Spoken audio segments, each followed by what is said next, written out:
Hello, fellow kids, and welcome back to What is Politics? So today we're going to, no big deal, solve the forever housing affordability crisis. If you haven't seen the show before, my name is Daniel, and on top of being a podcast YouTubesman, I'm also a housing lawyer for tenants. And what I'm going to talk about today is a long-term solution for people who rent. Working class people, self-employed people, artists, poor people, and also middle class people who expect to be renting long-term or who want to save up for a down payment to buy an increasingly impossible to afford house one day. Among the many advantages of the solution that I'm going to propose today is that this solution is revenue neutral, meaning that over the long term it doesn't cost the government anything. And this is an abundance-friendly solution, meaning that you can build large numbers of units, which tackles one of the big causes of expensive housing, which is lack of supply. But, unlike most abundance-focused plans, this plan will actually create enormous amounts of affordable housing. Now, I'll be doing other videos about the fundamental causes of the global forever housing crisis, but for now, let's learn about how we can transform rental serf hell into housing freedom, starting now. Imagine living in a well-built, affordable, well-maintained, two-bedroom apartment in the hottest neighborhood in town. And even though you're in the coolest neighborhood, you never have to worry about rent increases, or gentrification, or funky artists moving into the neighborhood, because your housing costs are not affected by supply and demand, even though you are still living in a capitalist economy. And even though you're not the owner of the apartment, and you never put down any down payment, you don't have to worry about any greedy weasel goblin landlord trying to push you out of it, or neglecting repairs because your rent is too low, or coming over and sexually harassing you, because there is no landlord. Not a greedy weasel private landlord, and not a government housing project landlord either. You are the landlord, even though you're not the owner. And your rent is $500 a month. So before I explain what this is and how it works, let's go visit a place like this that exists in the real world. So we're going to see my friend Khosro, who lives here in the Plateau Montreal, the hottest, coolest neighborhood in Montreal. And there's his apartment right there. My name is Khosro. I'm a painter. I'm an artist. And how much do you pay for this apartment? I pay $600 a month. So Khosro lives in a two-bedroom apartment in the hottest neighborhood in the city, and he pays $435 a month in rent, where the market rate is about $1,750. And thanks to this apartment, he's been able to support himself as an artist while raising his son, instead of being a homeless OnlyFans model with 15 roommates paying market rent. I know people who left the milieu of art because could not afford rent. If you're watching the video version of this, you can see some of his truly beautiful art that he's been able to produce thanks to his low housing costs. And if you're listening to the audio version, or you just want to see more of his stuff, there's links in the show description. And what would your life be like if you had to find a place to live on the private market? I probably had to move out from Montreal. So let's find out how Khosro's rent is so cheap in an apartment that's so nice, and how we can all have apartments that are that cheap and that nice, even within the tight constraints of the neoliberal hellscape economy that we're all slowly being flushed down the toilet of. So, this is not Star Trek or the Smurfs. This is reality for hundreds of thousands of people in various countries in Europe and in Canada, thanks to a special legal instrument for housing that exists in many countries, which most people have never heard of, called a no-equity housing cooperative. In some countries, like in Switzerland, Uruguay, Denmark, and in Catalonia, which is a state in Spain, and in Quebec, which is a province of Canada, you actually have a significant amount of these special cooperatives. But even in those places, although they're wildly successful and incredibly popular, like there's a 7-year waiting list to get into one of these co-ops in Quebec, legislators tend to totally ignore them as a solution to the housing crisis. So let me explain to you what a no-equity housing co-op is, and how we can build them on a massive scale, and ideally even replace rental housing almost entirely.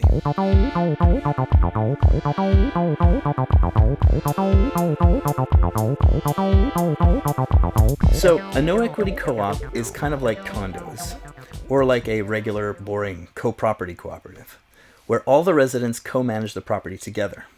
Except unlike condos or co-properties, no one has to pay any down payment to get in, and you can't sell it or make any money when you move out because you don't actually own anything.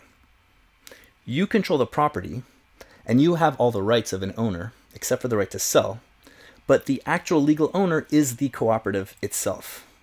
And the cooperative is kind of like a corporation, in the sense that it's a legal entity, a fictional legal person, and this fictional legal person has a structure defined by law, and it has rights and responsibilities. Except where a corporation exists in order to generate profit for its owners, a housing cooperative exists in order to own a building and to house and maintain and manage the building for its members to live in. So it's like being a tenant, except you don't have any of the downsides of being a tenant. You're not dependent on some shitty, lazy landlord who sees you as a giant matrix pod to suck money out of, or who sees you as a giant annoyance anytime something breaks or you need anything from him. And it's also like being an owner, in that you have the security of an owner and the responsibilities of an owner.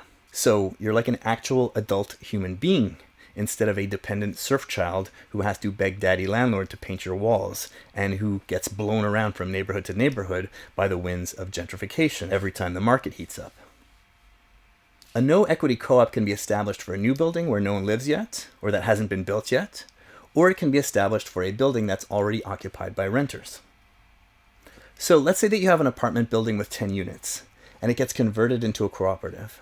The tenants will become members of the cooperative, and each unit gets one vote when there are decisions to be made.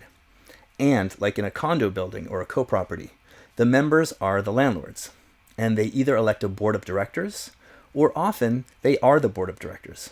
All of the members manage the building together. They organize repairs, renovations, and pay for it themselves out of the monthly fees that they pay, which are like rent, except it's not rent in that no one is making any profit. There's no greedy goblin sitting around trying to extract the maximum amount possible from you, or to replace you with someone who can pay more. It's just a monthly fee that the members charge themselves in order to pay the expenses of the building. The fees pay the mortgage, if there is one, the taxes, repairs, insurance, a contingency fee in case you need major repairs, all the normal expenses of a building, just like an owner would pay. And like an owner, you're almost completely insulated from market pressures. Your monthly fee only goes up when things like insurance goes up or taxes go up. And what's wild is that once the mortgage is paid off, then your fees drop dramatically, because that's a huge part of your monthly expense. So unless you're a high income earner and you'd rather just rent and not have the hassle of owning and not have to be responsible for anything, and your landlord is kissing your ass and never drags his feet to repair anything because you're making him so much money and he really wants to hold on to you and you're living in a beautiful luxury apartment, co-ops are basically the best thing ever in the world for renters. Well, if that's the case, then why aren't they everywhere? So there are two main problems with cooperatives, and both of them are about getting them started. First, there's the capital that you need to start one, which means that the type of people who need co-op housing, they can't put the money down needed to build a new building or buy an existing one.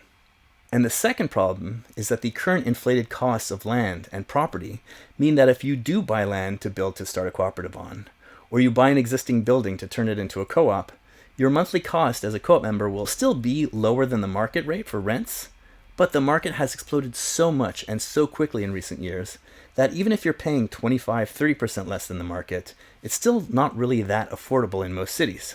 And sometimes you might only be saving like 10% from the market.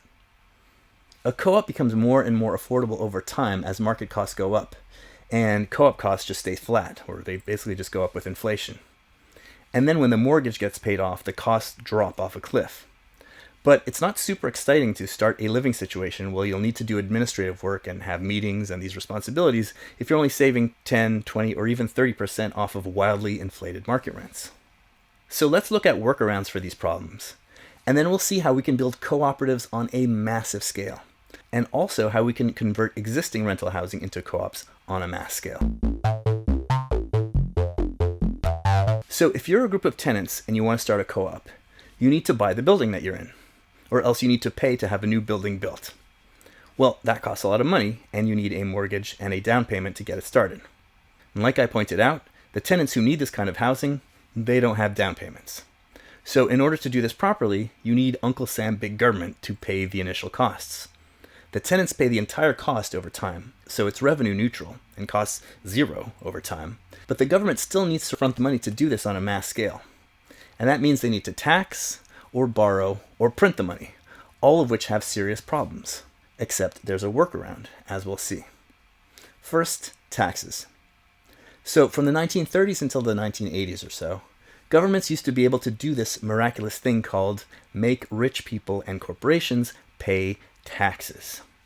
And with that money that they collected from those taxes, they were able to do all these fantastic things of legends, like build subway systems and infrastructure and repair bridges and pay for high-quality universal healthcare programs or high-quality schools and universities with cheap or free tuition. That's how we got this thing called democratic civilization, where the population uses the resources that we have to make life better for everyone. So, back in those mythical before times, the governments in those countries that today still have cooperatives, they had government agencies to fund the down payments or the construction of new buildings. And then the tenants would buy the building via the cooperative, or they'd buy the land and construction through a bank or a credit union, and they'd pay it back with interest via a mortgage, with the government lending the money for the down payment. But the problem is that today, for a bunch of reasons that I'll cover in another episode, governments no longer have the same ability to tax corporations or zillionaires the way that they used to. So where corporations used to pay about a third of all federal taxes collected in the US and Canada in the 1950s, today it's about 10% and falling. And the top marginal income tax rate in the US for super wealthy people was above 90% in the 50s and early 60s, but now it's 37%. So by the 1990s and 2000s, the funding for cooperatives all dried up, just like the funding for everything dried up, for healthcare, schools, infrastructure, subway systems, and everything else, which is why our civilization is slowly collapsing and why people are desperately voting for things like Brexit and Donald Trump and weird far right-wing neo-Nazi parties, all in a desperate, ill-informed, blind attempt to shake things up and take government back. Now, some of these shortfalls in taxation of the wealthy and of corporations can be improved a bit within our current neoliberal straitjacket environment. But to bring taxes back to functioning civilization levels will require some major global structural changes, which is not going to happen anytime soon, and it won't fix the housing crisis right now. So if the government can't really tax the rich as much as it needs, it can borrow some money. And that means selling bonds and treasuries and things, mostly to rich people, but also to foreign governments and to pension funds. But the problem with borrowing is that if you accumulate a lot of debt from issuing bonds, that puts a squeeze on your ability to pay for other things, like blowing up Iraq or Gaza, or God forbid, paying for your universal healthcare system. And it puts that squeeze because you're paying off all of these enormous debt service interest payments. The more debt there is, the more your budget is going towards interest payments, the less money you have for other stuff. And more importantly for our purposes, if you pass some of those interest costs onto the cooperatives, that makes the monthly fee less affordable for the members. So besides taxing and borrowing, you can also just print the money. Whee! Well, that seems like a lot of fun, but that causes all sorts of problems. In particular, it causes inflation, because you're creating more currency, which is competing to buy the same amount of goods and services, and you're increasing demand faster than supply can catch up, so prices go up. And as we saw during COVID, any money that you pour into the economy, most of it kind of just ends up in the hands of the very rich at the end of the day. That's why we saw the wealthiest people balloon their fortunes by 20 and 25% during the COVID years, when a lot of money was handed out to a lot of people who were temporarily unemployed. And you can see some very good Gary Stevenson, Gary's economics videos on this. And I can't recommend that channel enough. I'll put some links to his stuff in the show notes. And normally you don't want to just print money because it also undermines confidence in your currency. And there are no market mechanisms for keeping the spending in check or for making sure that it's being spent responsibly. But when it comes to something like cooperatives, which, unlike other social programs like roads and healthcare and education, which are all amazing, but they all cost money, co-ops don't actually cost anything in the long term because the government's investment gets paid back entirely by the members' monthly fees. And also, building a ton of co-ops lowers housing costs for zillions of people. And because the money is being spent on building things, you're actually expanding the economy and incentivizing people to produce more goods. And what this means is, if the money is all coming back over time, and housing costs are going down overall because you're increasing supply, that means that there's actually another option. The government can print the money and pay directly to buy the land and build the buildings, or else buy buildings that already exist without a bank as an intermediary. And then, as the cooperatives pay back the government via their monthly payments, the government can delete the money that they get back. This neutralizes some of the inflation effects long term, and it also makes things a little bit less scary for bond rating agencies and investors and such, that you have these spending limits and some kind of constraints on your program. Now, there are still constraints, because reality always has constraints. So this program can still cause inflation in the short term if you're building enormous amounts, especially in an economy without much unemployment and without enough building materials. And this could drive up costs of labor and of materials if there aren't enough of those to go around. But if there's enough unemployment in the economy, or if the government just builds according to how much unemployment there is, then a lot of this problem is avoided because you're using unused labor. Plus, the increased demand for all of these construction materials and for labor incentivizes the production of more building materials, and that would bring down the inflation. And crucially, because you're lowering rents so much by building so much supply, that's disinflationary. So the inflation in construction labor and materials that you might be getting in the short term, that's going to be offset by the lowering of housing costs, plus by the production of more goods. And note that a lot of these effects of building a ton of housing would be the exact same whether it was the private sector or the public sector financing it. It's just that it won't happen with the private sector unless we deregulate everything to hell, which would just produce mountains of garbage housing that's unsafe and ugly, and it would just make life into a nightmare for everyone.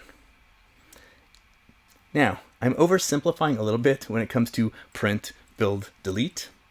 Governments usually have weird, complicated schemes to do sorts of things like this, where they borrow from themselves or from their own central banks, and they issue things like zero-interest bonds and things which I frankly don't understand all that well.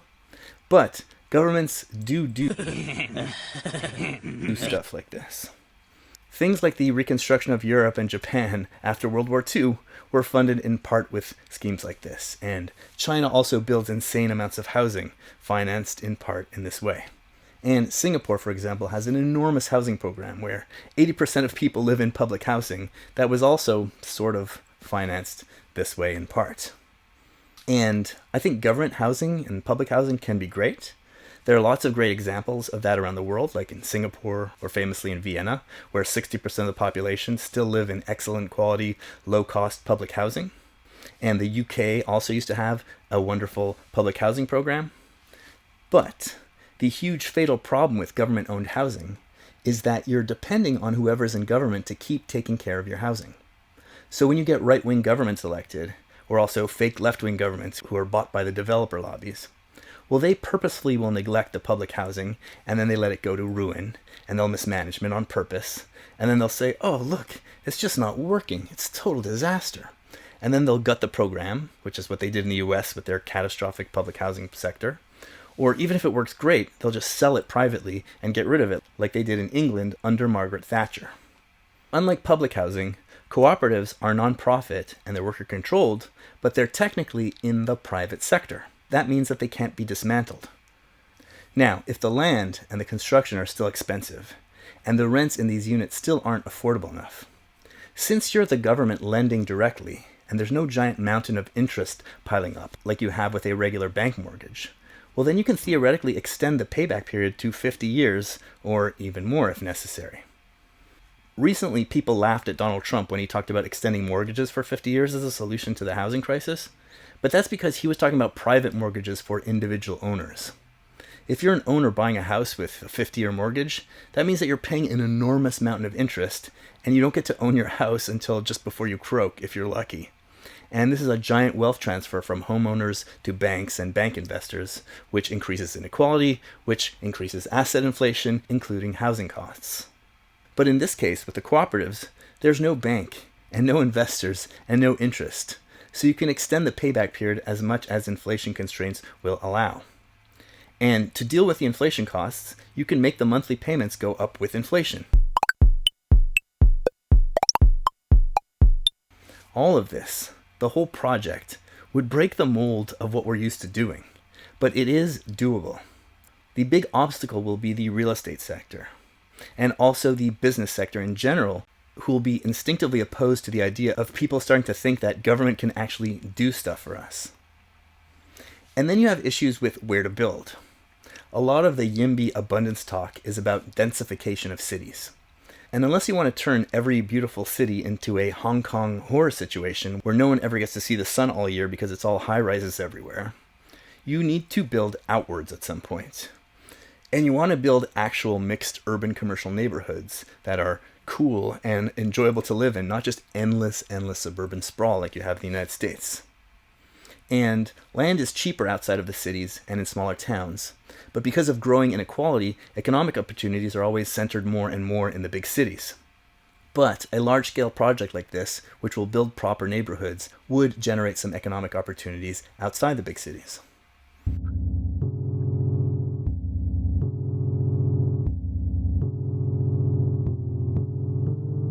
So far, we've just been talking about building new housing.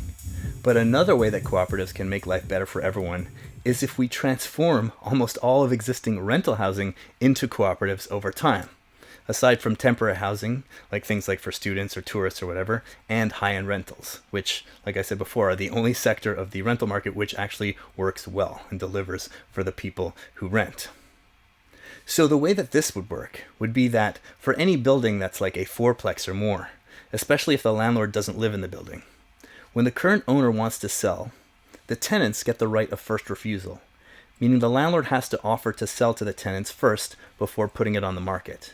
But in this proposal, the sale price for the tenants would be capped at like 30 years of the current rents, or 50 years depending on your financing plan, minus whatever the co-op taxes and insurance and contingency fees would be, so that the co-op fees for the tenants would be exactly the same as the rents that they currently pay. And the government would pay for it initially the same way as in the new building scenario. And the same rule would apply if a landlord dies.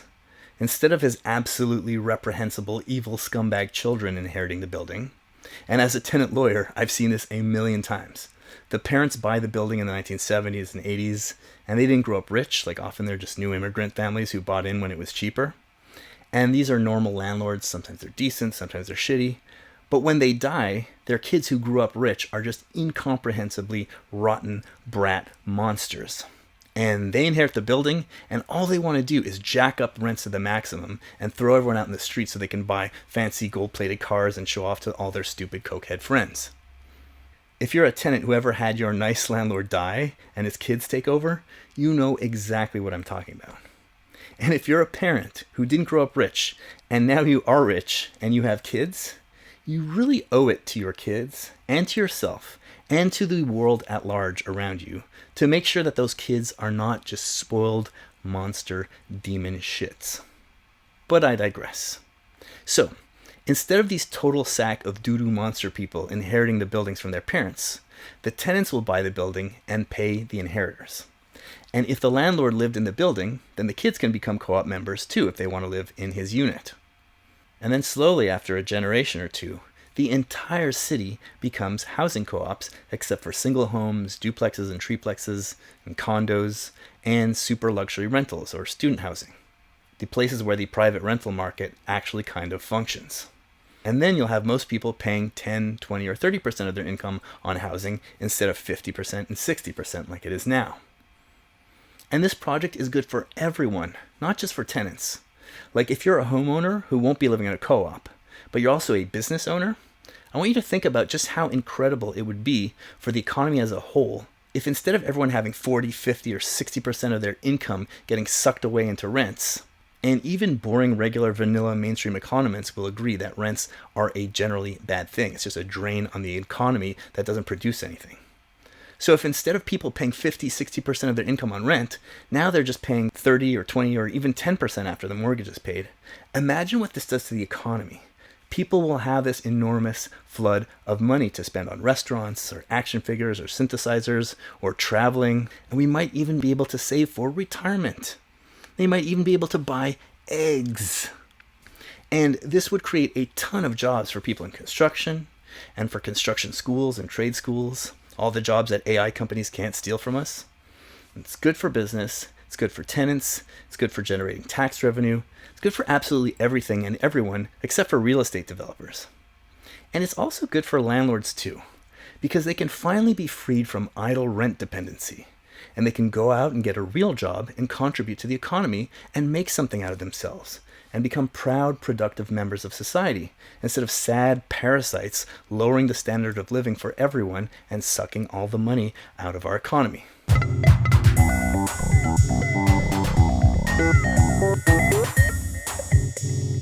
Now, in the immediate term, since we're building these zillions of units, then that eliminates most of the bad effects of rent control.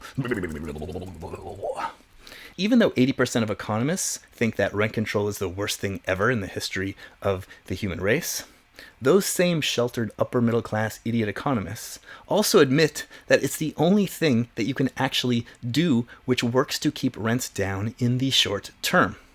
I'll be doing a full episode on rent control in the future, but the biggest argument against rent control is that it disincentivizes the market from building new housing, which creates shortages. But if we're building a zillion co-ops without any stupid market in the way, well, that argument just goes away. There are still other negatives that we need to deal with, but basically if you do any kind of abundance solution, you're going to want to do rent control at the same time, at the very least until rents actually start coming down from the increased supply. And before we convince our governments to create a giant project like this, you might be able to convince your local government to make or convert 1 or 2 buildings for you and your friends and neighbors. In every city, there are unused lots or buildings owned by the government, and you can push that local government to dedicate some of them for cooperative use. In Montreal last year, the city government declared that it would sell any unused lots at zero profit to anyone who wanted to start a cooperative on it. So that lowers the costs of building one or starting one significantly, though you'd still need a government loan for the down payment. But since this would only be happening at a small scale of 1 or 2 or 3 buildings, your local or regional government might be interested in pitching in for a few buildings to get some positive press or something. So it's something to look into if you have a progressive type government that's pledged to do something about the cost of living crisis. And a little test project like that might be what you need to convince reticent legislators to start to do this on a broader scale. Mass construction of no equity co-ops, together with rent control in the short term, can make everyone's life much better. But we need to get out there and push our representatives to make this happen. Go look into no equity co-ops and how to start them where you live. See if there are any programs that already exist to help you. Talk to your friends and your family about it. Talk to your municipal councilors, to your state legislators. Talk to your local housing organizations so they can start to lobby for this as well. Now, if this video gets a lot of response, I might do a Q&A episode about it. And either way, there'll be lots more to come on this issue and related issues. But in the meantime, to get a sense of the bigger picture on how inequality drives up housing costs, watch Gary's economics episodes on housing and inequality. And I'll be doing some more detailed episodes on some of the same stuff.